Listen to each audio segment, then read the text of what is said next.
أعوذ بالله من الشيطان الرجيم. بسم الله الرحمن الرحيم.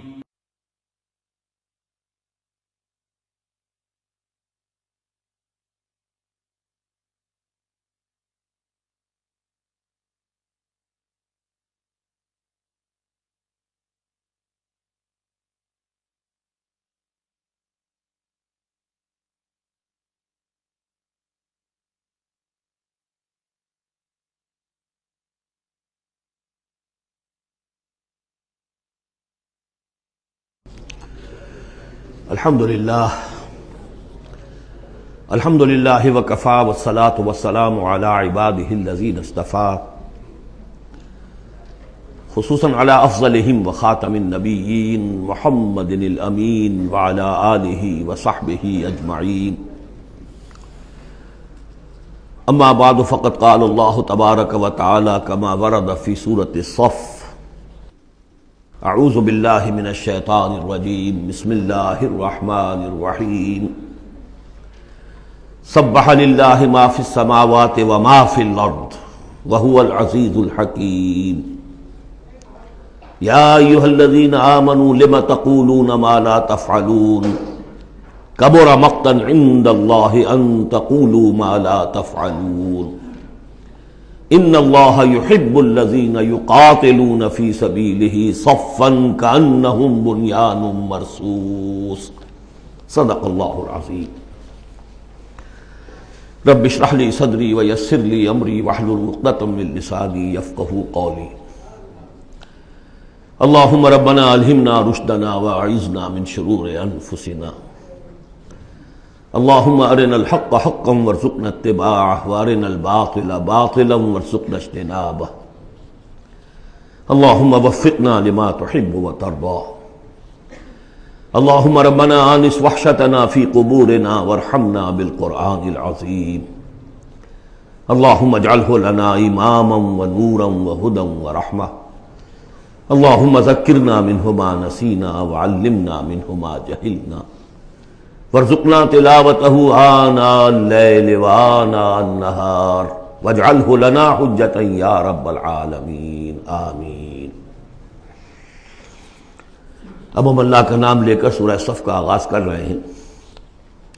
میں آپ کو بتا چکا ہوں کہ جو 10 صورتیں ہیں مدنی، سورہ حدید سے سورہ تحریم تک، ان میں بالکل درمیان میں جو یہ جوڑا ہے سورہ صف اور سورہ جمعہ، اس کی امتیازی شان اسی سے نظر آ جاتی ہے کہ دونوں کا آغاز تسبیح سے ہوا ہے. ورنہ اب تک یہ تھا سورہ حدید کا آغاز سبح للہ ما فی السماوات والارض، پھر سورہ مجادلہ میں وہ بات نہیں، پھر سورہ حشر میں سبح للہ ما فی السماوات وما فی الارض، پھر سورہ ممتحنہ میں وہ بات نہیں.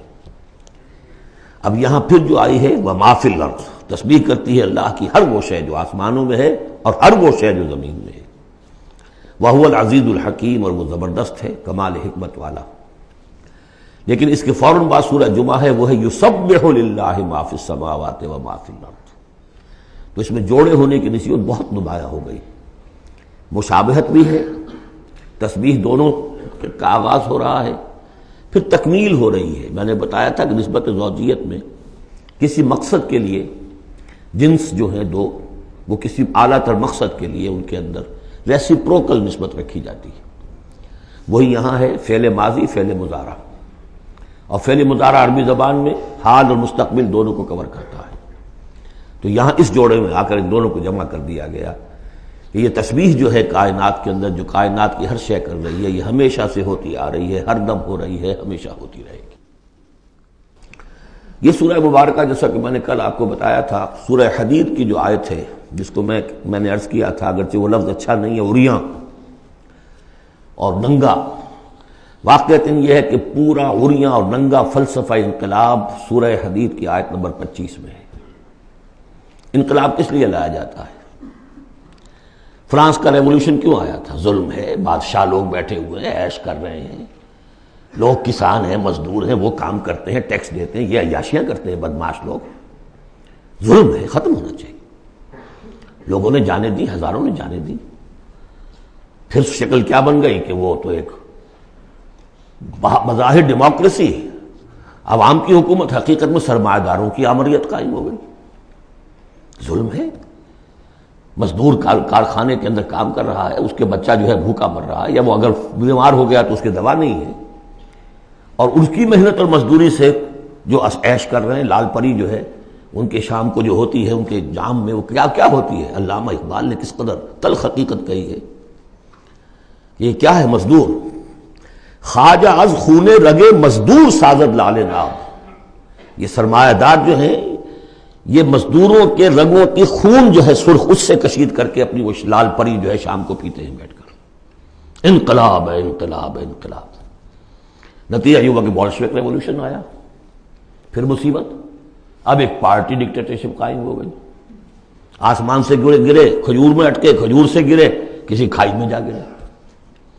یہ سارا چکر کیوں ہو رہا ہے؟ ان سرچ آف جسٹس، یہ ساری جد و جہد انسان کیوں کر رہا ہے؟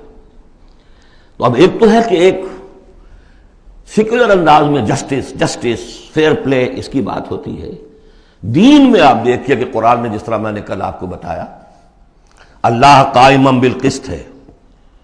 مسلمانوں کا بحیثیت امت رول یہ ہے، یا ایھا الذین آمنوا کونوا قوامین بالقسط، یا ایھا الذین آمنوا کونوا قوامین للہ شہداء بالقسط۔ محمد کو کیوں بھیجا؟ کہہ دیجئے کہ مجھے بھیجا گیا کہ میں عدل قائم کروں۔ اور اب جو آیت آ گئی، ہم نے تمام رسول اسی لیے بھیجے، کتابیں اسی لیے بھیجیں، میزان اسی لیے نازل کی۔ لقد ارسلنا رسلنا بالبینات وانزلنا معهم الکتاب والمیزان لیقوم الناس بالقسط۔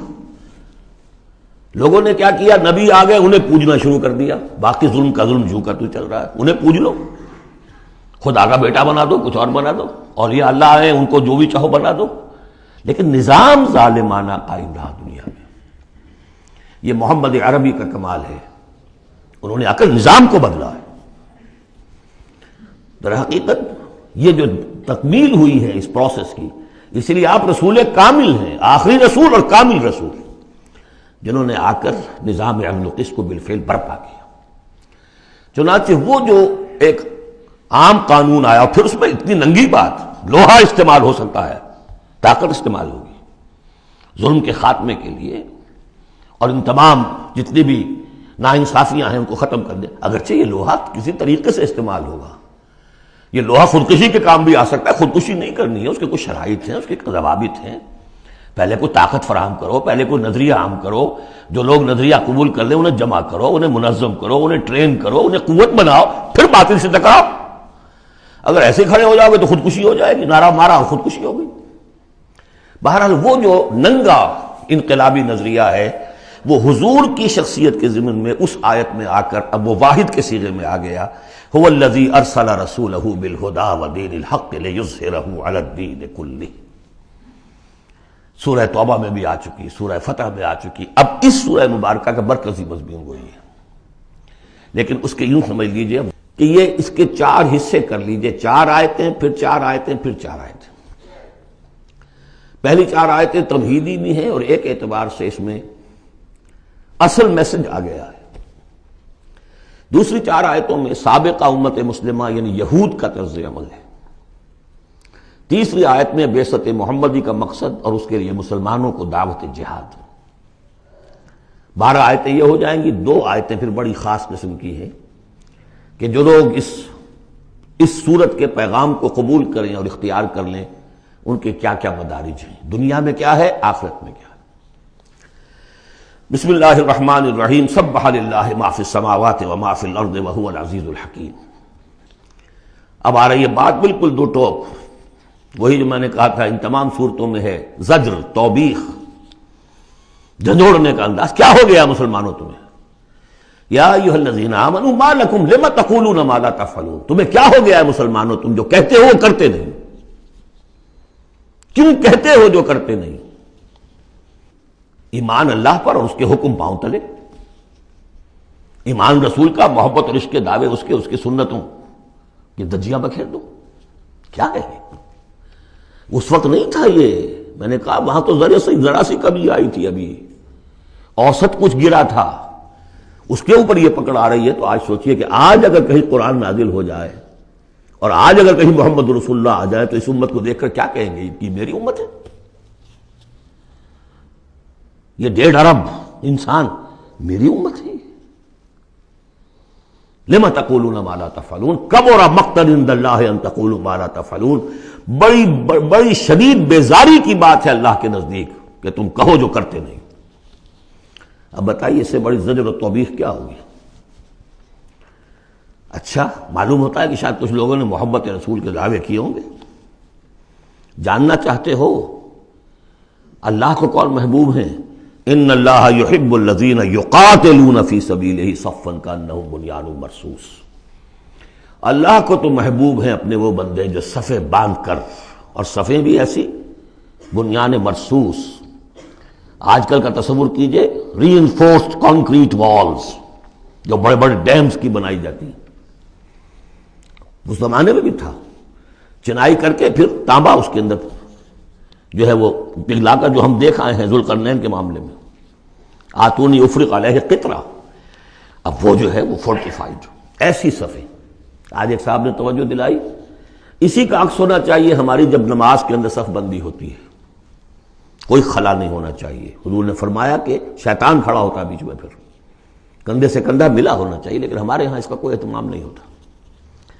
ہمارے ہاں اہل حدیث حضرات کو اہتمام کرتے، لیکن یہ ہے کہ کندھے سے کندھا ملنا اور پاؤں کے محاذات ایک ہونے چاہیے، آگے پیچھے نہ ہو۔ بہرحال یہ ضرورت ہے، اس کی ائمہ کو بھی کرنی چاہیے کوئی نہ کوئی توجہ۔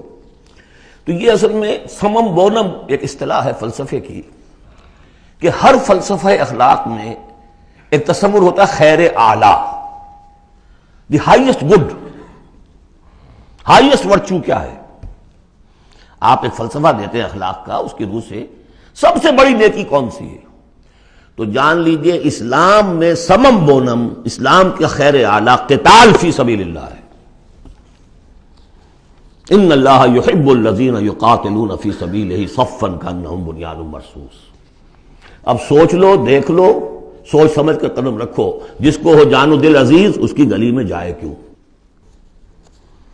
اس راستے پر آنا ہے تو یہ سمم بونم ہے۔ یہ 4 آیتیں ہو گئیں تمہید کی، 4 آیتیں ہیں اب بنی اسرائیل نے کیا کیا اللہ کے جلیل قدر پیغمبروں کے ساتھ۔ وَإِذْ قَالَ مُوسَىٰ لِقَوْمِهِ يَا قَوْمِ لِمَ تُؤْذُونَنِي وَقَدْ تَعْلَمُونَ أَنِّي رَسُولُ اللَّهِ إِلَيْكُمْ۔ یاد کرو جب کہ کہا موسیٰ نے اپنی قوم سے، اے میری قوم کے لوگوں کیوں مجھے ایذا دے رہے ہو، کوفت پہنچا رہے ہو، تکلیف دے رہے ہو۔ وَقَدْ تَعْلَمُونَ أَنِّي رَسُولُ اللَّهِ إِلَيْكُمْ، جبکہ تم جانتے ہو میں اللہ کا رسول ہوں۔ میرے نزدیک یہاں رسول بمانی نبی کے ہے۔ حضرت موسیٰ بنی اسرائیل کے لیے نبی تھے، رسول نہیں۔ رسول تھے الی فرعون، جہاں کہیں ذکر آیا بحیثیت رسول الی فرعون وملئہ، الی فرعون وملئہ، الی فرعون وملئہ، کیونکہ رسول کے بعد قاعدہ یہ ہوتا ہے کہ پھر رسول کی بات نہ مانے تو قوم ہلاک کی جاتی ہے۔ حضرت موسیٰ کی بات نہیں مانی، 4 کے سوا ہلاک نہیں کی گئے۔ تو حضرت موسیٰ کی حیثیت بنی اسرائیل کے لیے نبی کی ہے، لیکن آل فرعون کے لیے وہ رسول تھے، مانو مجھے اور میرے ساتھ واپس کرو ان کو، بنی اسرائیل کو۔ وقت تعلمون انی رسول اللہ علیکم، یہاں تو میں اللہ کا نبی ہوں۔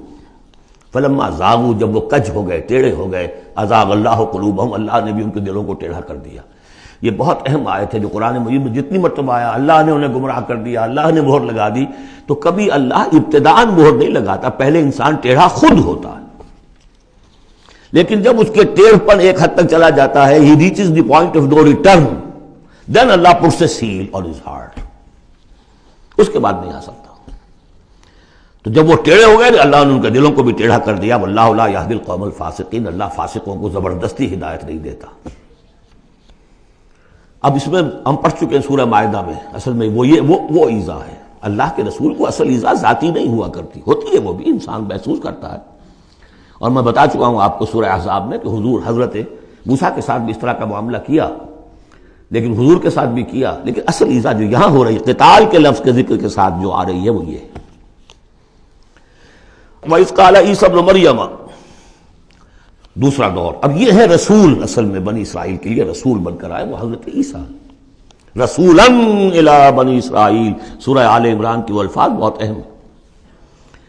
وَإِذْ قَالَ عِيسَىٰ ابْنُ مَرْيَمَ يَا بَنِي إِسْرَائِيلَ إِنِّي رَسُولُ اللَّهِ إِلَيْكُمْ، اور جب یاد کرو جب کہ کہا عیسیٰ ابن مریم نے، اے بنی اسرائیل میں اللہ کا رسول ہوں تمہاری طرف،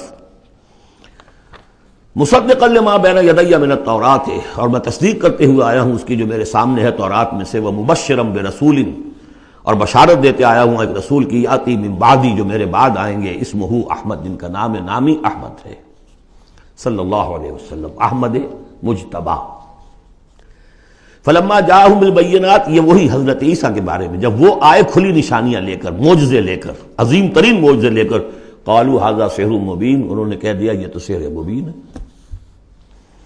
ومن اظلم ممن افترا، اب یہ تیسرا دور ہے، اب محمد رسول اللہ آ گئے ہیں صلی اللہ علیہ وسلم، اور وہ ہم پڑھا ہے سورہ بنی اسرائیل میں، عسیٰ ربکم ان یرحمکم وان عدتم عدنا، اے بنی اسرائیل تم ہمارے لاڈلے تھے، اس میں کوئی شک نہیں، ہم نے تمہیں چنا تھا، اخترناہم علی علم، لیکن تم نے اپنی بد عملی کی وجہ سے اپنے آپ کو راندہ درگاہ بنا لیا، لیکن ہماری محبت اب بھی موجود ہے۔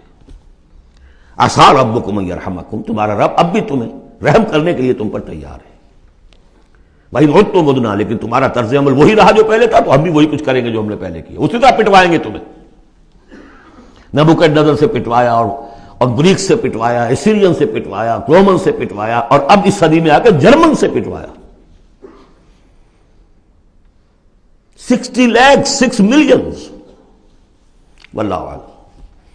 بہرحال اب تیسرا دور آیا، ومن اظلم ممن افترى علی اللہ الکذب، اس سے بڑھ کر ظالم کون ہوگا جو اللہ پر جھوٹ تلاسے، وہو یدعی الی الاسلام، بلایا جا رہا اسلام کی طرف، اب محمد رسول اللہ انہیں دعوت دے رہے ہیں، واللہ لا یہدی القوم الظالمین، اللہ ایسے ظالموں کو زبردستی ہدایت نہیں دیتا۔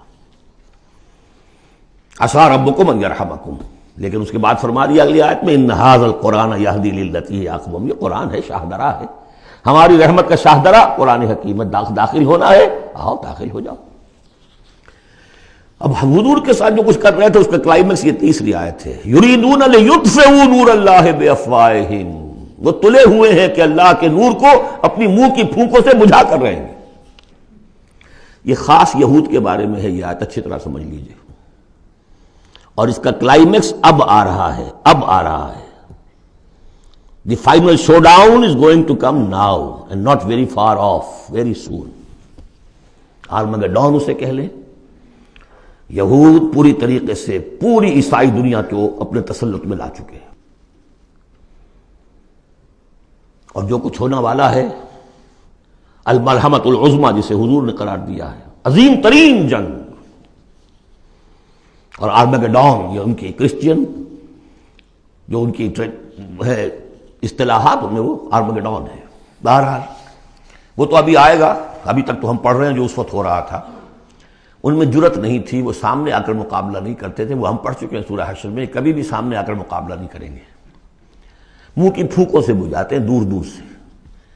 یہ استعارہ ہے کہ سامنے آ کے مقابلہ نہیں کرتے، سازشیں کرتے ہیں، منہ سے تو آدمی بات ہی کرتا ہے نا، سازشیں کر کے اس کو ابھارو، اس کو لے آؤ، اس سے حملہ کروا دو، قریش کو لے آؤ، فلاں کو لے آؤ، ان میں دم نہیں ہے۔ اسی کو کہا ہے مولانا ظفر علی خان نے، نور خدا ہے کفر کی حرکت پہ خندزن، پھونکوں سے یہ چراغ بجھایا نہ جائے گا۔ یریدون لیطفئوا نور اللہ بافواہہم واللہ متم نورہ ولو کرہ الکافرون، اللہ اپنے نور کا اتمام فرما کر رہے گا خواہ یہ کافروں کو کتنا ہی ناگوار ہو۔ یہ جو ہے آیت آئی ہے اس سے پہلے سورہ توبہ میں، یریدون ان یطفئوا نور اللہ بافواہہم ویابی اللہ الا ان یتم نورہ ولو کرہ الکافرون، اتنا سا فرق ہے، باقی آیت جو کی تو ہے۔ اب تیسرا حصہ اس سورت کا، اب حضور کی بعثت کس لیے ہوئی؟ هو الذی ارسل رسولہ بالہدی ودین الحق لیظہرہ علی الدین کلہ۔ یہ خاص آیت میں آپ کو بتا چکا ہوں کہ انبیاء کی بعثت، رسولوں کی بعثت کے لیے بشیر، نذیر اور مذکر، مربی، معلم، یہ سارے الفاظ، شاہد، یہ سب مشترک ہیں۔ یہ صرف محمد رسول اللہ کے لیے ہے، اور 3 دفعہ ہے۔ وہی ہے اللہ جس نے بھیجا اپنے رسول کو صلی اللہ علیہ وسلم، الہدا، کامل ہدایت نامہ جو ان پر کامل ہو گیا، اور دین حق، وہ میزان جو دی گئی تھی تمام انبیاء کو، وہ میزان اب کامل ہو کر دین حق، سچا، مکمل، عادلانہ مبنی بر عدل و قسط نظام زندگی ہے جو بن گیا. کس لیے بھیجا ہے؟ لِیُظْہِرَہُ سے غالب کریں. یہ نہیں وہ پامال رہے اور 30 لاکھ لوگ حج کرتے رہے، بس اللہ خیر صلی اللہ. رہ گئی رسم اذاں روح بلالی نہ رہی، فلسفہ رہ گیا تلقین غزالی نہ رہی. یہ 30 لاکھ آدمی اگر کفن باندھ لیں اپنے سر سے تو دنیا میں انقلاب آ جائے گا نہ آ جائے. حج کری آؤ، رمضان کا عمرہ کراؤ. ریچولز نئے ریچولز. حرام سے کمائی کرو اور عمرے کرو. هو الذی ارسل رسولہ بالہدی ودین الحق لیظہرہ علی الدین کلہ ولو کرہ المشرکون. مشرکوں کو تو یہ پسند نہیں ہوگا. مشرک چاہیں گے توحید کا نظام قائم ہو جائے، اللہ کی حکومت پوری زندگی پہ قائم ہو جائے. اور مشرک کون ہے؟ مشرک صرف بت پرست نہیں ہے. سب سے بڑا مشرک وہ ہے جو کہ ہیومن ساورنٹی کا اعلان کر رہا ہے. وہ تو خدائی کا اعلان کر رہا ہے. بت پرست نے تو یہی سمجھا ہوگا یہ کوئی دیوی ہے، دیوتا ہے، کوئی ہماری سفارش کر دے گا. اس کے علاوہ وہ تو خدا بن رہے ہو تم کہ ہم حاکم ہیں. یہ دعویٰ تو نمرودیت کا دعویٰ ہے، یہ دعویٰ تو فرعونیت کا دعویٰ ہے. حاکم ہم ہیں. الیس لی ملک مصر وہذہ الانہار تجری من تحتی. فرق یہ ہے کہ وہ ایک شخص ہوتا تھا، اب پوری قوم ہے، بس اور کچھ بھی نہیں. وہ کبھی پسند نہیں کر سکتے. تصادم ہونا ناگزیر ہے، جہاد کرنا پڑے گا، کشمکش کرنی پڑے گی.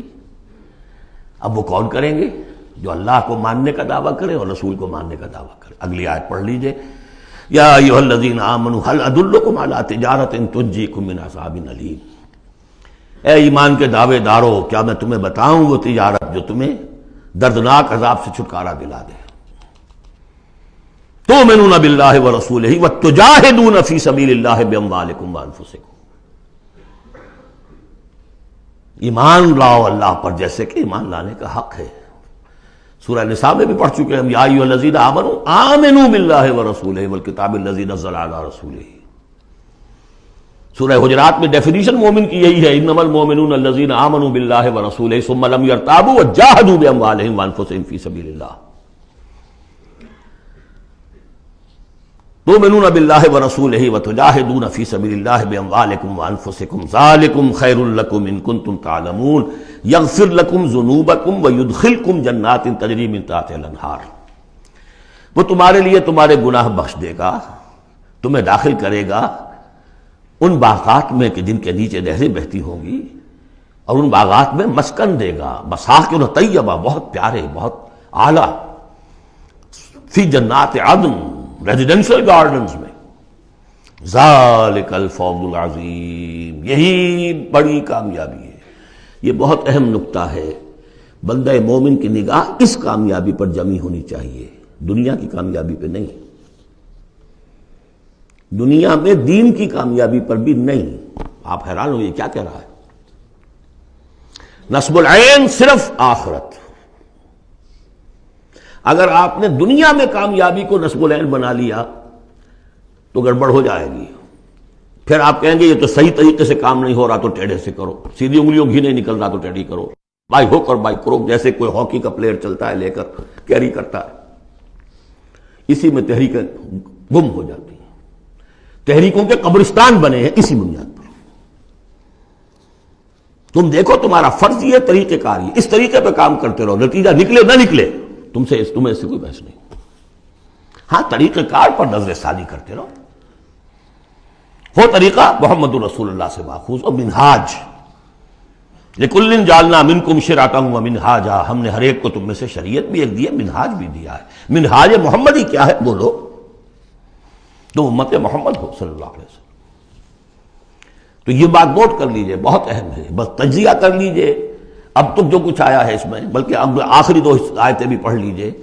ایک حیثیت سے یہ 12ویں آیت پر آ کے مضمون مکمل ہو گیا. ذالک الفوز العظیم، بڑی کامیابی یہی ہے. البتہ دنیا میں ایک اور بونس کی شکل میں ہے. وَأُخْرَىٰ تُحِبُّونَهَا، ایک اور شے جو تمہیں بہت پسند ہے. اللہ کی نگاہوں میں تو اس کی کوئی حیثیت نہیں، اس لیے کہ اللہ کی نگاہ میں تو اگر وہ کرنا ہی چاہے تو دین حق کو غالب کر دے آنے واحد میں. اللہ تو تمہیں دیکھ رہا ہے بس کہ تم نے کتنی کچھ جانفی شانی کی، کہ چونکہ تمہارا امتحان ہے. لیکن تمہاری نگاہوں میں بہرحال انسان ہو تو بربنائے طب بشری انسان چاہتا ہے کہ کوئی جو کچھ ہم کریں اس کا نتیجہ بھی اگر نظر آ جائے تو کیا کہنے.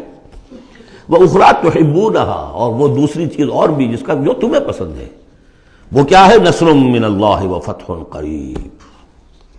اب اللہ کی طرف سے مدد آیا چاہتی ہے اور فتح تمہارے قدم چوما چاہتی ہے. لیکن یہ ظاہر بات ہے یہ کب اتری ہے؟ یہ میں آپ کو بتا چکا ہوں. اس کو سمجھیے سورہ صف کو سورہ احزاب کا ضمیمہ. وَبَشِّرِ الْمُؤْمِنِينَ، یہی الفاظ آئے ہیں، اور اے نبی اس کی بشارت دے دیجئے اہل ایمان کو. قول میں حضور کا آپ کو سنا چکا ہوں. آپ نے فرما دیا تھا غزوہ احزاب کے بعد، لن تغزوکم قریش بعد عامکم ھذا، اے مسلمانوں اب اس سال کے بعد قریش تم پر چڑھ کر نہیں آ سکتے، ایگزاسٹ ہو چکے ہیں. ولکنکم تغزونہم، اب تمہاری طرف سے انیشیٹو ہوگا. اور وہ انیشیٹو تھا کہ جو عمرے کے سفر کی نیت سے آپ نے کیا. صلح حدیبیہ ہو گئی اور انا فتحنا لک فتحا مبینا کی آیت میں اتری. اور دوسری چیز آخرت میں یا ایک روحانی جو مقام تمہیں اس سے حاصل ہوگا، تم اللہ کے مددگار کا قرار پاؤ گے. اس سے اونچا کوئی مقام ہو سکتا ہے؟ یا ایھا الذین آمنوا کونوا انصار اللہ. اگر تم اللہ کے دین کا جھنڈا اٹھانے کے لیے اپنی جانیں لگا رہے ہو تو کس کے مددگار ہو؟ اللہ کا دین ہے، جھنڈا اس کا ہے. اور یہ فرض منصبی اصل تھا محمد کا، تو ان کی بھی مدد ہے. من انصاری اللہ آگے آ جائے گا. اہل ایمان اللہ کے مددگار بنو. کما قال عیسیٰ ابن مریم للحواریین، جیسے کہ کہا تھا عیسیٰ ابن مریم نے اپنے حواریین سے، من انصاری اللہ، کون ہے میرا مددگار اللہ کی راہ میں. دیکھیے جیسے بیعت کی نسبتیں آئی تھیں دو، بیعت حضور سے، بیع اللہ سے، لہذا تیسرا ہاتھ اللہ. وہی مسئلہ یہ ہے، نصرت اللہ کی، لیکن میری نصرت اللہ کی طرف. اللہ کی نصرت کیسے کرو گے؟ میری نصرت کرو اللہ کے راستے میں. محمد رسول اللہ والذین معہ. اب بھی طریقہ جو فطری ہے وہ یہی ہے، جس کو بھی اللہ ہمت دے دے وہ کھڑا ہو. میں نے تو یکسو ہو کے فیصلہ کر لیا، میں نے تو اب اسی کے لیے جینا، اسی کے لیے مرنا ہے. آؤ بھائی کون میرے ساتھ آتا ہے؟ میں انصاری اللہ، میں تو چل رہا ہوں. کوئی ساتھی ملے گا تب بھی چلوں گا، نہیں ملے گا تب بھی چلوں گا. اب کون میرے ساتھ آتا ہے؟ من انصاری اللہ، جو ہاتھ میں ہاتھ دے وہ اس کا ساتھی ہے. اذ قال عیسیٰ ابن مریم للحواریین من انصاری اللہ قال الحواریون نحن انصار اللہ. اگرچہ وہ مددگار تھے حضرت عیسیٰ کے، حقیقت میں تھے اللہ کے، بظاہر عیسیٰ کے، حقیقت اللہ کے. فآمنت طائفۃ من بنی اسرائیل، تو بنی اسرائیل دو گروہ میں تقسیم ہو گئے، ایک وہ جو ایمان لے آیا اور ایک وہ جو کفر پر اڑا رہا. وکفرت طائفہ فأیدنا الذین آمنوا علی عدوہم، تو ہم نے مدد کی ان کی جو ایمان لائے تھے ان کے خلاف کہ جنہوں نے کفر کیا تھا، ان کے دشمنوں کے خلاف. فاصبحوا ظاہرین، بالآخر وہی کامیاب ہوئے. لیکن یہ کامیابی آسانی سے ہاتھ نہیں آئی تھی، اچھی طرح سمجھ لیجیے گا. 300 برس لگے ہیں حواریین مسیح کو، اور ان کے اصل پیروکار جو تھے حضرت مسیح کے، وہ سختیاں انہوں نے جھیلی ہیں. تاریخ انسانی میں اگر آپ لیں گے ایک مقدار کی حیثیت سے تو اتنی زیادہ قربانیاں شاید کسی نبی کے ساتھیوں نے نہیں دی. ایک ہے ایک چیز جو ہے وہ سمٹ کر آ گئی ہو تھوڑے سے وقت میں، وہ ہے حضور کا معاملہ، یہ حضور کا اور آپ کے ساتھیوں کا. لیکن جتنے طویل عرصے تک اور جس قدر شدید پرسیکیوشن، عام خیال یہی، اور میں بھی اس کا قائل ہوں، کہ سورہ یاسین میں جو ذکر ہے وہ جو 2 رسول بھیجے گئے اور پھر تیسرا بھیجا گیا، وہ اصل میں حواریین مسیح تھے. رسول کے رسول تھے، اللہ کے رسول نہیں تھے براہ راست. اسی طریقے سے آپ کو معلوم ہے جو پرسیکیوشنز ہوئی ہیں ان کی، جس طریقے سے انہیں ستایا گیا ہے. جو اصحاب الاخدود تھے وہ بھی عیسائی تھے، جن کو کہ یہودیوں نے جلایا، ابو نواس نے، وہ بھی عیسائی تھے، حضرت مسیح کے ماننے والے. اسی طریقے سے یہ 7 سلیپرز کون تھے جو جان بچا کر گئے تھے؟ اصحاب کہف عیسائی تھے. رومی شہنشاہیت تھی، بت پرستوں کی شہنشاہیت تھی، اس میں جو کچھ پرسیکیوشن ہوئی ہے وہ تو 300 عیسوی میں پھر رومن امپائر نے عیسائیت قبول کی ہے. اس کے بعد سے پھر ظاہر بات ہے، چاہے عیسیٰ کو وہ صحیح طور پر مانتے ہیں، غلط طور پہ مانتے ہیں، عیسیٰ کے ماننے والے ہیں. وہ کہتے ہیں وہ حرام زادہ ہے، وہ کہتے ہیں کہ نہیں وہ اللہ کا بیٹا ہے. بس اتنا ہی فرق ہو گیا، وہ ایک انتہا کو نکل گئے، وہ دوسری انتہا کو نکل گئے. باسٹرڈ کہتے ہیں کھلم کھلا، سن آف مین. اور وہ لوگ کہہ رہے اللہ کا، لیکن مانتے تو ہے نا، یہ انکار کرتے ہیں. تو مان ہمارے ہاں بھی کتنے ہی لوگ ہیں حضور کے رتبے کو جب نعتوں میں بیان کرنے آئیں گے اللہ سے کم چھوڑتے ہیں، اللہ سے اوپر بنا دیتے ہیں۔ اوتار کا عقیدہ تو میں آپ کو بتا چکا ہوں، وہی جو مصطفی عرش تھا خدا ہو کر اتر پڑا وہ مدینے میں مصطفیٰ ہو کر۔ مدینے کی مسجد میں ممبر کے اوپر بغیر عین کے ایک عرب ہم نے دیکھا، عرب میں سے عین نکال دے کیا رہ جائے گا؟ رب۔ کون ہے کہنے والا؟ یہ مسلمان، محمد کا امتی ہے۔ تو یہ جو انتہائیں ہوتی ہیں، غلو ہوتا ہے، یا اہل الکتاب لا تغلو فی دینکم، تو غلو ہم کم ہے کم کرنے والے۔ کون سا جرم ہے جو پچھلوں نے کیا ہم نے نہیں کیا، سوائے اس کے کہ اس قرآن کی تحریف ہم نہیں کر سکے، اس کے متن کی، بس۔ اور وہ اس لیے کہ اسپیشل پروٹیکشن اللہ کی تھی۔ یہ ہے سورہ صف۔ ایک سورت بھی سمجھ میں آ جائے تو زندگی کا راستہ بالکل واضح ہو جاتا ہے۔ البتہ یہ جو قتال اس میں بتایا گیا، میں نے عرض کیا تھا قتال ایسا نہیں ہے کہ اٹھاؤ ہتھیار جاؤ نعرہ مارو اور خودکشی کر لو، ٹکرا جاؤ۔ اس کا ایک پروسیس ہے، پہلے اس کے لیے مردان کار چاہیے، ایسے مردان کار جن کے دلوں میں اللہ کی محبت کے سوا دنیا کی کوئی محبت نہ رہ گئی ہو، جو ہم سورہ شورى میں پڑھ چکے ہیں۔ فما اوتیتم من شیء فمتاع الحیاۃ الدنیا وما عند اللہ خیر وابقى للذین آمنوا وعلی ربہم یتوکلون۔ طالب آخرت بن چکے ہو، واقعتاً، کہنے کی حد تک نہیں، زبانی کلامی نہیں، فی الواقع۔ پھر ان کے اندر وہ اخلاص اور خلوص، پھر ایک نظم کی پابندی، ایک لیڈر کے ساتھ عہد، جو کہو گے۔ یہ تقاضے اگر پورے نہیں ہوتے، اور محترم تعداد کے اندر، 2-4 سے تو نہیں ہوگا معاملہ۔ 4 کا ہوتا معاملہ تو حضرت موسیٰ کے ساتھ بھی تھے، 3-4 تو اور 150 تو اور بھی شاید نکل ہی آتے، کوئی ذرا اور محنت کرتے، لیکن نہیں، معتدل تعداد، ریکوزٹ نمبر۔ لہذا اس کو تیار کرنے کے لیے کیا طریقہ کار ہے؟ یوں سمجھیے کہ منہج انقلاب محمدی کے 2 حصے ہیں۔ اوپر کا حصہ ٹکراؤ، تصادم، وہ سب کو معلوم ہے، غزوہ بدر، غزوہ احد، غزوہ احزاب، فلاں کس کو نہیں معلوم؟ لیکن اکبر الآبادی کا بڑا پیارا شعر ہے، خدا کے کام دیکھو بعد کیا ہے اور کیا پہلے، نظر آتا ہے مجھ کو بدر سے غار حرا پہلے۔ یہ غار حرا کی جو تنہائیاں تھیں، جو سوچ و بچار تھا، پھر اس نے 12 برس تک مکے میں جو دعوت، تبلیغ، تربیت، تزکیہ، تعلیم، تنظیم، یہ کام کیا ہے۔ یہ ہے جس کا نتیجہ سامنے نظر آتا ہے۔ چاہے تمہارے جسم کے ٹکڑے اڑا دیں، تم نے ہاتھ نہیں اٹھانا۔ یہ ارادہ آسان کام ہے کوئی؟ بلی کو بھی آپ گھیر لیں اگر کسی کونے میں تو وہ آپ پر حملہ کر دے گی۔ ڈیسپریٹ آدمی 2-3 کو مار کر مرے گا، ایسے نہیں مر سکتا آدمی۔ آدمی بڑی شے ہے، لیکن اجازت نہیں ہے۔ یہ تیاری جو کرائی ہے محمد رسول اللہ نے، تو ایک ہے تصادم کا مرحلہ، اور ایک ہے تصادم کے لیے آدمی تیار کرنا۔ آدمی فراہم کیسے کرے، تیار کیسے کرے؟ اس کو میں نے قرار دیا ہے منہج انقلاب نبوی کی اساسی منہاج۔ ایک ہے تکمیلی منہاج، تصادم، ٹکراؤ، جنگ۔ اساسی منہاج ہے how to procure proper people, procurement of people and then their training. یہ ہے مسئلہ، اور اس کا مرکز و محور قرآن ہے۔ اگلی سورہ، سورہ جمعہ، اسی سے بحث کر رہی ہے۔ یوں سمجھ لیجئے کہ بعثت محمدی کا مقصد، اس کے لیے تصادم کے مراحل یہ سورہ صف میں، لیکن اس کے لیے مردان کار کی تیاری کا عمل سورہ جمعہ میں۔ بسم اللہ الرحمن الرحیم، یسبح للہ ما فی السماوات وما فی الارض الملک القدوس العزیز الحکیم، هو الذی بعث فی الامیین رسولا منہم یتلو علیہم آیاتہ ویزکیہم ویعلمہم الکتاب والحکمہ۔ اب دیکھیے آپ، جیسے وہ آیت 3 دفعہ آ چکی تھی، یہ 4تھی مرتبہ آ رہی۔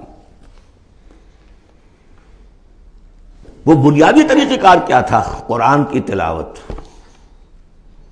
قرآن اس مقناطیس کے مانند تھا کہ جس کے اندر جس کی روح بیدار ہے اس کو کھینچ لے گا۔ یہ ہے آپ کا آلہ دعوت۔ اب آپ کے پاس وہ آ گئے جو سلیم الفطرت، کسی درجے میں سلام، جن کی زیادہ سلیم الفطرت اور زیادہ جو ہے وہ فوراً آ گئے، کچھ کو تھوڑا سا وقت لگا، پھر کچھ اور وقت لگا، کچھ اور وقت لگا، تو 12 برس میں مکے کی جو ہے وہ ہانڈی کے اندر پوری طرح بلو کر نکال دیا گیا۔ اور جو نکالا پھر ان کی تربیت، ان کی تعلیم اسی کتاب سے، حکمت قرآن پر بیس کر رہا ہے سارا پروسیس، تربیت بھی قرآن سے، تزکیہ بھی قرآن سے، دعوت بھی قرآن سے، تذکیر بھی قرآن سے، تبشیر بھی قرآن سے، انذار بھی قرآن سے۔ تذکیر، انذار، تبشیر، اس سے دعوت ہو گئی، اور شفاء لما فی الصدور، دل کے اندر کے جو روگ ہے ان کا علاج۔ یہ دل کا روگ ہے کیا؟ دنیا کی محبت، اللہ خیر صلی اللہ، مال کی محبت، اولاد کی محبت، سب کیا ہے؟ ہاتھی کے پاؤں میں سب کے پاؤں دنیا کی محبت۔ یہ قرآن نکال دیتا ہے۔ هو الذی بعث فی الامیین رسولا منہم، وہی ہے جس نے بھیجا، اٹھایا امیین میں سے ایک رسول، انہی میں سے، یتلو علیہم آیاتہ، ان کو پڑھ کر سناتا ہے اللہ کی آیات، یہ وہ مقناطیس، وَيُزَكِّيهِمْ وَيُعَلِّمُهُمُ الْكِتَابَ، وہ تزکیہ کر رہا ہے۔ تلاوت آیات کے ذریعے سے غلط نظریات ختم ہوئے، غلط نظریات ختم ہوئے، ان غلط نظریات پر جن ہمارے اعمال کی بنیاد تھی، ہر عمل کے پیچھے کوئی نظریہ ہے، کوئی ویلیو ہے جو آپ کے ذہن میں ہے، جس کے تحت آپ کوئی بھاگ دوڑ کر رہے ہیں، کوئی عمل کر رہے ہیں، وہ ویلیو غلط ہے تو عمل غلط ہوگا، ویلیو صحیح عمل صحیح ہوگا۔ قرآن نے ویلیو آپ کی صحیح کر دی، تو گویا کہ اب یہ برے اعمال، بری عادات، یہ جیسے پت جھڑ میں پتے جھڑ جاتے ہیں، خود ہی جھڑ جائیں گے، کیسے رہیں گے؟ اندر سے غذا ہی نہیں مل رہی، اندر تو جڑ ختم ہو گئی ان کی۔ یہ ہے تزکیہ۔ اور پھر تعلیم کتاب و حکمت، اب انہیں سکھاؤ، احکام دو، اور بڑی گہری بصیرت والی باتیں بھی سکھاؤ، وہ سب کے لیے نہیں ہے۔ اس کو وہ کہتے ہیں، جیسے کہ ہمارے ہاں عربی مدارس میں بھی اب ہے شعبہ تخصص، فارغ التحصیل تو تم ہو گئے، اب تخصص کرو۔ یہ اصل میں تعلیم حکمت جو ہے، یہ محمد رسول اللہ کی تعلیم کا اور تربیت کا شعبہ تخصص ہے، یہ سب کے بس کا روگ نہیں۔ وَمَن يُؤْتَ الْحِكْمَةَ فَقَدْ أُوتِيَ خَيْرًا كَثِيرًا يُؤْتِي الْحِكْمَةَ مَن يَشَاءُ وَمَن يُؤْتَ الْحِكْمَةَ فَقَدْ أُوتِيَ خَيْرًا كَثِيرًا۔ یہ اللہ تعالیٰ کسی کسی کو صلاحیت دیتا ہے۔ وَإِن كَانُوا مِن قَبْلُ لَفِي ضَلَالٍ مُبِينٍ، اور یقیناً اس سے پہلے تو وہ کھلی گمراہی میں تھے۔ وَآخَرِينَ مِنْهُمْ، اور محمد کو بھیجا ہے اللہ نے صرف امیین کے لیے نہیں، اوروں کے لیے بھی جو ہے تو انہی میں سے پوٹینشلی، لَمَّا يَلْحَقُوا بِهِمْ، ابھی ان میں شامل نہیں ہوئے۔ حضور سے ان کے بارے میں پوچھا گیا، حضور نے مجلس میں بیٹھے ہوئے تھے، سلمان فارسی ان کے کندھے پر ہاتھ رکھا، فرمایا حکمت اگر سریا پر بھی ہوگی تو اس کی قوم کا کوئی شخص اسے لے آئے گا۔ اور کم سے کم یہ کہ تمام جو حنفی مسلمان علماء وہ سمجھتے ہیں کہ اس حضور کی حدیث کا مصداق امام ابو حنیفہ ہے رحمۃ اللہ علیہ۔ بہرحال اس میں کوئی شک نہیں کہ ایرانی قوم جو ہے بحیثیت مجموعی بہت ذہین، فتین، فلاسفر ایک سے ایک بڑھ کر، متکلم سارے کے سارے ایرانی ہیں۔ یہ ساری چیزیں ان کے ہاں فلسفہ، منطق، دو چیزیں کی گھٹی میں، 3 مراکز رہے ہیں دنیا میں فلسفہ اور منطق کے، ہندوستان، ایران، یونان، 3 ہے۔ نمبر 2 پہ جرمنی آ جائے گا، اس لیے کہ وہ بھی ایرینز ہیں، یہ ایرینز ہیں، یہ حام کی نسل ہے میری تحقیق کے مطابق۔ اللہ تعالیٰ نے سام کی نسل کو چن لیا نبوت کے لیے، حام کی نسل کو چن لیا حکمت کے لیے۔ وآخرین منہم لما یلحقوا بہم، میرے نزدیک اس آیت کی صحیح تعبیر کیا ہے کہ ایک نیوکلیس، جیسے کہ اسٹرکچر آف ایٹم ہے، ایک نیوکلیس ہے، اس میں پروٹونز ہوتے ہیں، اور بھی بڑی بلائیں ہوتی ہیں، اب تو ایک سے ایک نکلی آ رہی ہیں۔ جب ہم نے فزکس پڑھی تھی تب یہ تھا کہ ایک نیوکلیس ہے، اس میں پروٹونز ہیں، پازیٹیو چارج ہے، اور پھر یہ ادھر جو ہے وہ اب جو الیکٹرانز چل رہے ہیں دائرے میں، بڑا ایٹم جو ہے وہ بہت سے دائروں میں۔ تو نیوکلیس اس امت کا امیین، بنو اسماعیل اور ان کے تابع اہل عرب مشرکین، یہ نیوکلیس۔ پھر سب سے پہلے ایرانی آ گئے، پہلا جو ہے نیوٹرون، الیکٹران ایرانیوں کا ہے۔ پھر رومی آ گئے، کچھ آ گئے ادھر سے، کچھ قبطی آ گئے، ایجپشنز، ادھر سے آگے آپ بڑھے تو ہندی آ گئے، سندھی آ گئے، پہلے سندھی آئے پھر ہندی آئے، یہ سب ہیں اب مختلف دائرے، یہ بڑھتا جا رہا ہے۔ لیکن نیوکلیس امیین، اور باقی سب آخرین۔ امیین میں سے چونکہ خود حضور تھے لہذا ان پر اتمام حجت آخری درجے میں ہو گئی، لہذا ان کے لیے کوئی رعایت نہیں تھی اگر ایمان نہیں لائیں گے تو قتل کر دیا جائے. یہ سورہ توبہ میں ہم پڑھ چکے. آخرین کے لیے رعایت یہ ہے کہ چاہے تو اسلام لائیں چاہے تو نہ لائیں، یہودی رہیں، عیسائی رہیں، کوئی رہیں، مجوسی رہیں، ہندو رہیں، سکھ رہیں، پارسی رہیں، جو چاہے رہیں، لیکن نظام اسلام کا ہوگا، غلبہ اللہ کا ہوگا، دین ہم قائم کریں گے. تم رہو اپنے طور پر جو ہندو رہو، جو چاہو رہو. وآخرین منہم لما یلحقوا بہم وہو العزیز الحکیم، اور وہ عزیز ہے اور حکیم ہے. ذالک فضل اللہ یؤتیہ من یشاء، یہ اللہ کا فضل ہے، وہ دیتا ہے جسے چاہتا ہے. اللہ کا فضل ہے. اس فضل کے بڑے درجے ہیں. سورہ بنی اسرائیل میں آیت پڑھی، ان فضلہ کان علیک کبیرا. حضور سے خطاب ہے، سب سے بڑا فضل، سب سے بڑا فضل، سب سے بڑا فضل اس پوری کائنات میں محمد رسول اللہ پر ہوا. اگرچہ ان کا فضل کس طور سے ہوا ہے وہ آپ دیکھ لیجئے. ماریں پڑی ہیں، پتھراؤ ہوا ہے، خون کے دھارے چھوٹے ہیں. اللہ کا فضل جو ہے دنیا میں وہ ناز و نام نہیں ہے، عیش نہیں ہے، آرام نہیں ہے. جس میں سب سے بڑا فضل تھا اسے یتیم پیدا کیا، پوستھیومس پیدا بھی ہوا ہے باپ کے فوت ہونے کے بعد، بالکل مفلس قلاش. وہ تو مادائی حلیمہ کو کوئی اور بچہ ملا نہیں تھا تو قرۂ فال بنا میں من دیوانہ زدن ہو گیا معاملہ. ورنہ لوگ جاتے تھے، اچھے کھاتے پیتے گھرانوں کے بچے لیتے تھے. یتیم کو کون لے جائے گا؟ لیکن وہ یتیم پھر کیا بنا؟ در یتیم. وَوَجَدَكَ ضَالًّا فَهَدَىٰ وَوَجَدَكَ عَائِلًا فَأَغْنَىٰ أَلَمْ يَجِدْكَ يَتِيمًا فَآوَىٰ. پھر جو کچھ ہوا ہے سخت، آپ کا جو نوجوانی کا دور ہے، سخت مشقت، مزدوری. آپ کہتے ہیں میں قریش کی بھیڑیں بکریاں چند ٹکوں کی مزدوری پر چلایا کرتا تھا. قراریت، درہم و دینار نہیں، قراریت، ٹکے پیسے. بہرحال یہ دنیا کا معاملہ اور ہے. فرمایا وآخرین منہم لما یلحقوا بہم وہو العزیز الحکیم. ذالک فضل اللہ، یہ میں بیان کر رہا تھا. فضل کبیر بلکہ فضل اکبر تو ہوا حضور پر. پھر جو بھی محمد کے دامن سے وابستہ ہو گیا بہت بڑا فضل ہے. چاہے اللہ نے ہمیں پیدائشی طور پر یہ فضل دے دیا ہے، ہم اس فضیلت کا قدر نہ کریں اور وہ پھر راندہ درگاہ حق ہو جائے وہ دوسری بات ہے. اللہ نے تو دیا. بل اللہ یمن علیکم ان ہداکم للایمان، تمہیں اس راستے پر ڈال دیا ہے اللہ کے بندو. تمہیں پیدا کیا وہاں جہاں تم نے پیدا ہوتے کال میں اذان سنی ہے اور دوسرے کال میں اقامت سنی ہے. اس سے بڑا فضل کیا ہوگا؟ لیکن تم نے اس کی ناقدری کی تو یہ دوسرا بات ہے. ذالک فضل اللہ یؤتی من یشاء واللہ ذو الفضل العظیم. اللہ بڑے فضل والا ہے. لیکن یہ کہ اب یہ جو پروسیس تھا، جو محمد رسول اللہ کا اعلی انقلاب تھا، قرآن، اب محمد تو جا رہے ہیں صلی اللہ علیہ وسلم. یہ پروسیس آگے کون جاری رکھے گا؟ نبی تو کوئی اور آنا نہیں. لہذا حضور نے کہا خطبہ حجۃ الوداع میں، قد ترکت فیکم ما ان تمسکتم بہ او اعتصمتم بہ لن تضلوا ابدا کتاب اللہ. میں چھوڑ کر جا رہا ہوں. یہ محمد کے قائم مقام ہے یہ قرآن. یہ عصائے موسیٰ سے 100 گنا بڑا معجزہ ہے. عصائے موسیٰ صرف موسیٰ کے ہاتھ میں تھا تو معجزہ تھا. بعد میں تو وہ لٹھیا کی لٹھیا ہے اور کیا ہے، پڑا ہوگا کسی ٹرنک کے اندر شاید ہو اب بھی، جیسے کہ کہتے ہیں یہودی ہے لاٹھی ہے. اب وہ سانپ تو نہیں بنے گا کسی کے لیے. یہ معجزہ ہے جو ہر ایک کے ہاتھ میں آ سکتا ہے، بشرطے کہ اس کا حق پہچانے، اس کا حق ادا کرے، اس کی قدر و قیمت کو جانے. افبہذا الحدیث انتم مدہنون وتجعلون رزقکم انکم تکذبون. اس کے ساتھ تمہارا یہ معاملہ ہے، یہ مداہنت ہے.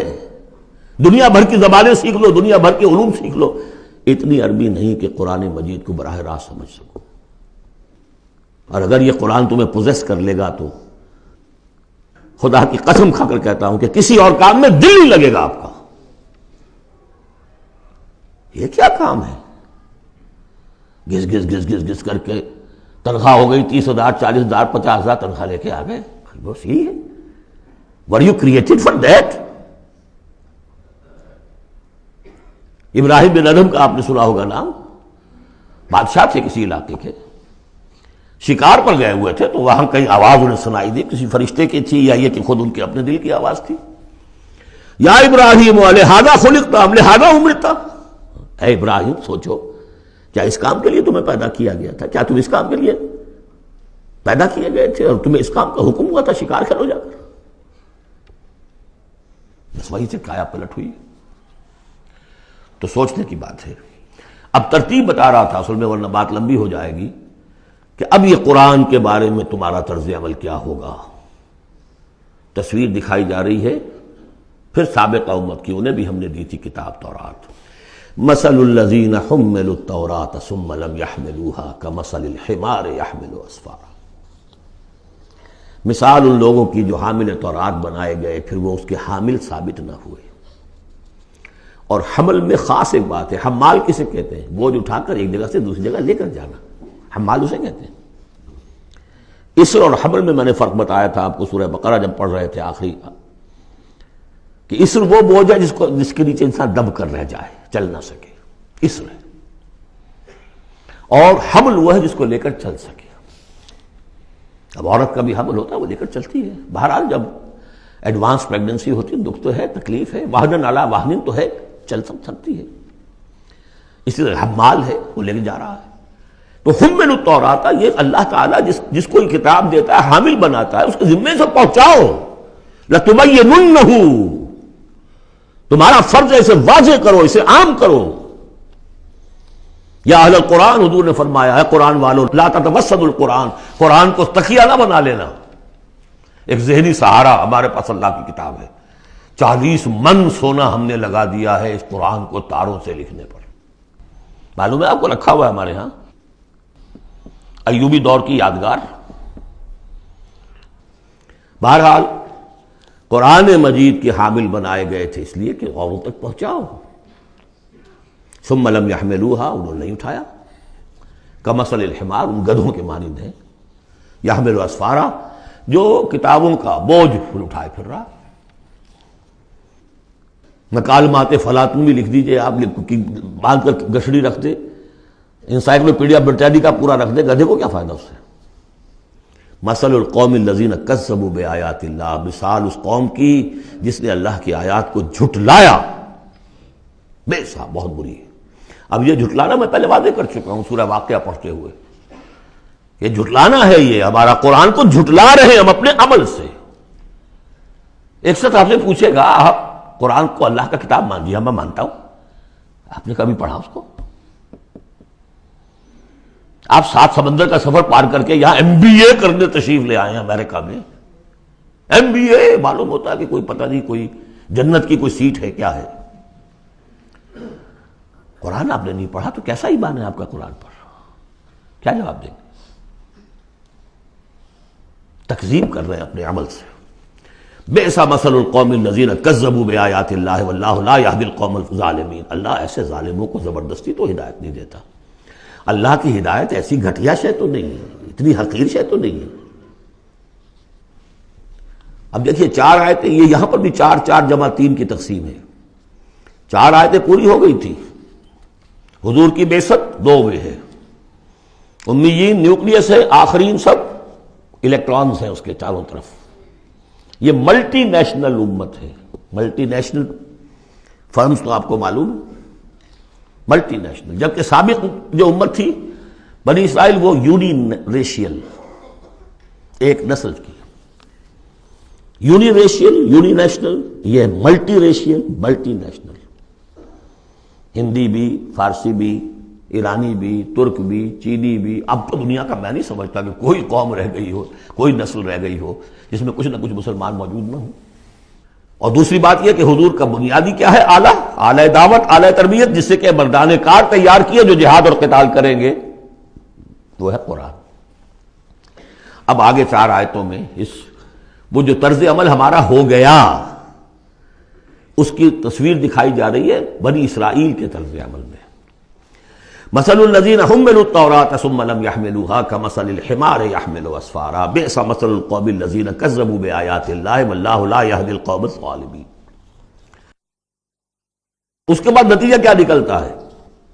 جو آیات الہیہ سے رشتہ ٹوٹے گا تو سہارا کیا چیز رہ جائے گی؟ ہم تو اللہ کے چہیتے ہیں، لاڈلے ہیں، ہمیں تو جہنم میں کوئی جھونک ہی نہیں سکتا، جھونکے گا بھی تو دوسروں کی آنکھ میں دھول جھونکنے کے لیے چند دن کے لیے، ہمیں بھی ڈال کے فوراً نکال لیں گے۔ اللہ کو بھی چوری کرنی ہے، خیانت کرنی ہے، ہمارے لیے کرنی ہے۔ اور ہم جیسے بھی کچھ ہیں، جو بھی کچھ ہیں، زانی ہیں، شرابی ہیں، جو بھی کچھ ہیں، لیکن تیرے محبوب کی امت میں ہے۔ جب تیرے محبوب کی امت میں ہے، سیلویشن از گارنٹیڈ، شفاعت تو ملنی ہی ملنی ہے۔ بہت زیادہ کرنا ہے تو کسی بزرگ کی مزار پہ دیگے بھی چڑھا ہے، بس اور کیا رہ گیا۔ یہ ہے وہ سارا معاملہ، یہ ہے وہ امانی، یہ ہے وہ من گھڑت خیالات، یہ ہے وہ وشفل تھنکنگ سے جو عقیدوں کی شکل بن جاتی ہے، جس کی وجہ سے عمل سے، وہ جو اقبال نے کہا کہ پتہ نہیں نام کیا ہے اس کا، خدا فریبی کے خود فریبی، عمل سے فارغ ہوا مسلمان بنا کے تقدیر کا بہانہ۔ وہ تقدیر کی بجائے آپ یہاں یہ عقائد جوڑ لیجئے تو پھر عمل کی کیا ضرورت ہے؟ بے وقوف ہوگا جو عمل کرے، رشوت نہ لے، عیش نہ کرائے بچوں کو، بے وقوف ہے، احمق ہے، پاگل ہے۔ قل یا ایھا الذین ھادوا ان زعمتم انکم اولیاء للہ من دون الناس، کہہ دیجئے اے نبی، اے وہ لوگو جو یہودی ہو گئے ہو، اگر تمہارا واقعی یہ گمان ہے کہ تم اللہ کے دوست اور اللہ تمہارا دوست ہے۔ ان زعمتم، زوم کا لفظ اردو میں بھی بولتے ہیں خیال خام کے لیے، بڑا زوم ہو گیا اسے۔ ان زعمتم، اگر تمہیں یہ خیال خام لاحق ہو گیا ہے، انکم اولیاء للہ من دون الناس فتمنوا الموت ان کنتم صادقین، یہ سورہ بقرہ میں آ چکا مضمون۔ اگر ایسے واقعی خیال ہے تو تمہیں موت کی تمنا کرنی چاہیے۔ دوست سے ملنے کی آرزو ہوتی ہے یا ہجر کی؟ وصال چاہیے یا ہجر چاہیے؟ وَلَا يَتَمَنَّوْنَهُ أَبَدًا بِمَا قَدَّمَتْ أَيْدِيهِمْ، یہ ہرگز تمنا نہیں کر سکتے موت کی۔ کیوں؟ بسبب اس کے جو ان کے ہاتھ آگے بھیج چکے ہیں، انہیں معلوم ہے ہم نے کیا کرتوت آگے بھیجے ہیں۔ بل الانسان علی نفسہ بصیرہ، انسان کو خود معلوم ہے کہ میں کیا کچھ بھیج چکا ہوں، کیا کیا کمائیاں کی ہیں، کیا کیا حرام خوریاں کی ہیں، وہ سارے کے سارے جو ہیں وہ تو آگے بھیجے ہوئے ہیں۔ واللہ علیم بالظالمین، اللہ ان ظالموں سے خوب واقف ہے۔ قل، اے نبی ان سے کہہ دیجئے، ان الموت الذی تفرون منہ فانہ ملاقیکم، وہ موت جس سے تم بھاگتے ہو وہ تم سے ملاقات خود فرما لے گی۔ تم بھاگتے رہو، انہ ملاقیکم، وہ آن کھڑی ہوگی سامنے۔ ثم تردون الی عالم الغیب والشہادہ، پھر تمہیں لوٹا دیا جائے گا اس ہستی کی طرف جو غیب اور شہادہ سب کا جاننے والا ہے، جو تمہارے سامنے ہے اس کا بھی، جو تمہارے پیچھے ہے اس کا بھی، جو بحیثیت نوع انسانی تمہارے لیے کھول دیا گیا اس کا بھی، اور جو تمہارے سے غیب میں رکھ دیا گیا اس کا بھی۔ فَيُنَبِّئُكُم بِمَا كُنتُمْ تَعْمَلُونَ، پھر وہ تمہیں جتلا دے گا جو کچھ تم کرتے رہے تھے۔ یہ دوسرا حصہ ہو گیا 4 آیات کا۔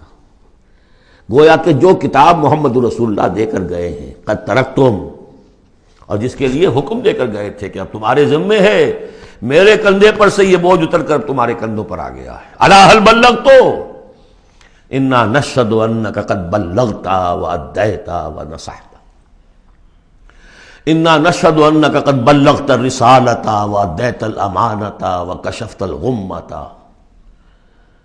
یہ تو گواہیاں لی ہیں۔ اس کے بعد اللہم اشہد، اللہم اشہد، اے اللہ تو بھی گواہ رہے، یہ مان رہے ہیں۔ اور پھر فَلْيُبَلِّغِ الشَّاهِدُ الْغَائِبَ، ایک سائی آف ریلیف، میرے کندھے پر جو بوجھ تھا، اِنَّا سَنُلْقِي عَلَيْكَ قَوْلًا ثَقِيلًا، آج وہ بوجھ میرے کندھے سے اتر گیا، لیکن تمہارے کندھوں پر آ گیا۔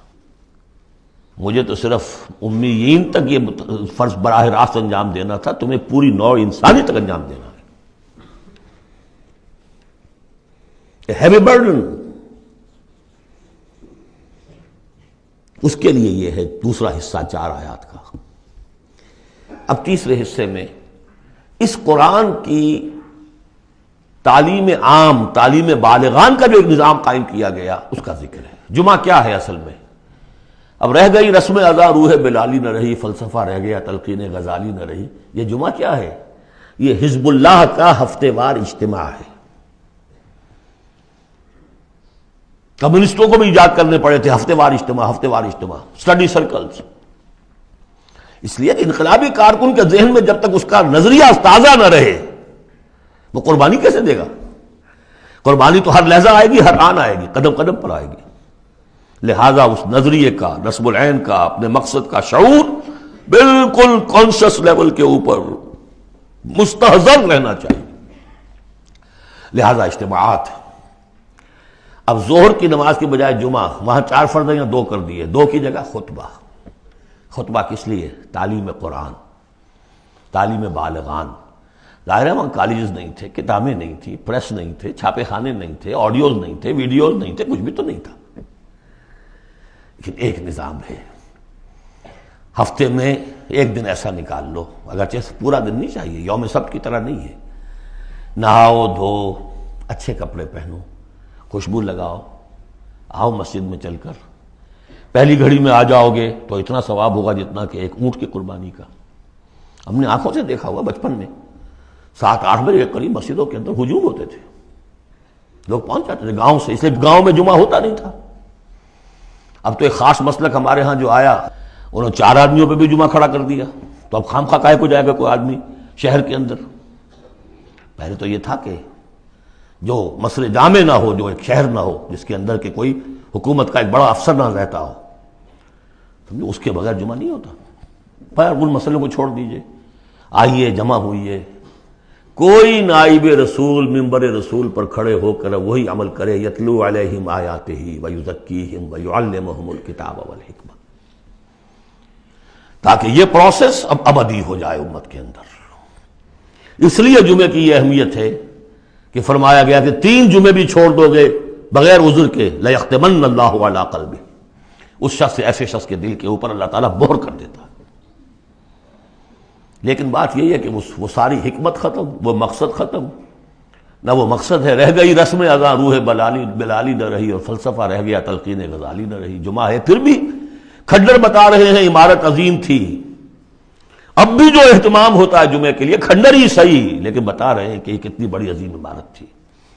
یا ایھا الذین آمنوا اذا نودی للصلاۃ من یوم الجمعۃ فاسعوا الی ذکر اللہ وذروا البیع. اے ایمان والو، جب تمہیں پکارا جائے نماز کے لیے جمعے کے دن، یعنی جمعے کی نماز کے لیے، تو لپکو اور دوڑو ہر طرح کے کاروبار کو چھوڑ کر اللہ کے ذکر کی طرف، اور چھوڑ دو کاروبار. اور یہاں ذکر سے مراد نماز تو ذکر ہے ہی، اصل میں خطبہ ہے. ذالکم خیر لکم ان کنتم تعلمون، یہی تمہارے لیے بہتر ہے اگر تم علم رکھتے ہو. فاذا قضیت الصلاۃ فانتشروا فی الارض وابتغوا من فضل اللہ. یہودیوں کا جو یوم سبت والی وہ سختی نہیں ہے، صبح کا زیادہ وقت تو مطلوب ہے کہ لگے اس کام میں، لیکن جمعے کے بعد پھر آپ جائیں اپنے کام میں لگے. جب نماز ادا ہو چکے اب تم زمین میں منتشر ہو سکتے ہو، جاؤ اللہ کا فضل تلاش کرو. وابتغوا من فضل اللہ واذکروا اللہ کثیرا لعلکم تفلحون، اور اللہ کو یاد کرو کثرت سے تاکہ تم فلاح پاؤ. وَإِذَا رَأَوْا تِجَارَةً، اب یہ یہ بھی کمزوری آ گئی جو مسلمانوں کے اندر ایک پیدا ہوئی تھی، اس کا طرف اشارہ کر دیا گیا اس صورت میں بھی. جب انہوں نے دیکھا کوئی تجارت کا معاملہ یا کوئی اور کھیل کود، انفضوا الیہا، تو خاص منافقین جو تھے وہ دوڑ کے چلے جاتے تھے. وَتَرَكُوكَ قائما، اور آپ کو چھوڑ جاتے تھے کھڑے ہوئے. اور اس لیے کہ عام خیال یہ ہے کہ عام طور پر پہلے جو ہے خطبہ جیسے عیدین میں بعد میں ہوتا ہے، ایسے ہی جمعے کا خطبہ بھی بعد میں ہوتا ہے. سمجھا انہوں نے نماز تو ہو گئی، چلو. فرمایا نہیں، قل ما عند اللہ خیر من اللہو والتجارہ، ان سے کہہ دیجئے جو اللہ کے پاس ہے وہ کہیں بہتر ہے اس کھیل کود سے بھی، تجارت سے بھی. واللہ خیر الرازقین، اور اللہ بہترین رزق عطا کرنے والا ہے. بارک اللہ لی ولکم فی القرآن العظیم ونفعنی وإیاکم بالآیات والذکر الحکیم.